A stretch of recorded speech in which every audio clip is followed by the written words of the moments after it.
Elizabeth Warren shows once again she doesn't have leadership qualities. This is Scotty Reed for Black Talk Radio News. As a person who took leadership classes while in the United States Army from 1987 to 1992, held positions that gave me power and responsibility way above my rank, I can say Elizabeth Warren does not exhibit leadership qualities, but rather, as she said herself, just a player in the game. As she drops out of the race where she portrayed herself as a progressive running in the progressive lane, a leader would not need time to decide whether or not to support the progressive Sanders or the neoliberal Joe Biden, who wrote the bills protecting credit card companies and preventing students from discharging debt and bankruptcy she was so adamantly opposed. This wasn't the first clue of her lack of leadership qualities. How do you co-sponsor Sanders' Medicare for All bill, come out making it part of your platform, and then crumble when pressed on how to pay for it, not being able to say simply a payroll tax, and you will actually save more than you spending now? Then to bail on it for a public option, that isn't leadership. To say just last week, Bernie has been trying to push these progressive policies for decades, and he hasn't been able to do it. That is saying to those with an ear to hear, I am not a fighter. I will quit whenever anyone is against me, even when I'm standing on principles and morals. That's not leadership. Then the biggest sign she was not a leader was her over and over talking about getting money out of politics and pledging to never allow a super PAC to operate on her behalf. But when she doesn't attract the small dollar donations, she flip-flops and accepts super PAC help to stay in the race through Super Tuesday. That is not leadership. While I'm glad she dropped out, probably could not get any more Super PAC help after another poor showing on Super Tuesday, she said, I'm staying in it to get delegates and take them to a contested convention. She just said that last week, and now she is dropping out. I know the media has programmed a lot of people to repeat the BS line that, unlike Bernie's policies, but his supporters are mean. Take this how you want to, but I am going to speak my truths. I saw a white woman on Twitter say Bernie supporters should study Dr. King's nonviolent approach. First of all, Sanders supporters are not running around beating up people, getting into fights with Antifa and whatnot. Secondly, MLK was trying to show, and he did, that white people can be so vicious and barbaric. They will sick dogs on young people, children, and turn fire hoses on them for challenging the status quo of Jim Crow.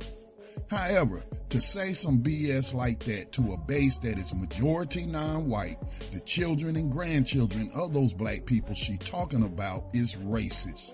What she is really saying is, why don't y'all be passive Negroes and lie down and say nothing when the media and other campaigns lie on Sanders and constantly talking crap about you, his supporters, in a gaslighting operation?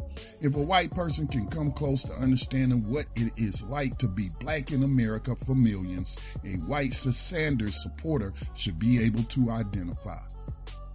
I want to say I can't believe Warren went on MSNBC's Rachel Maddow to whine about the pushback she got online for lying and trying to make Bernie out to be sexist or any other self-inflicted wounds, but I can totally believe it. Really threatening, ugly, dangerous things for two other And it's candidates. a particular problem with Sanders' supporters. It is.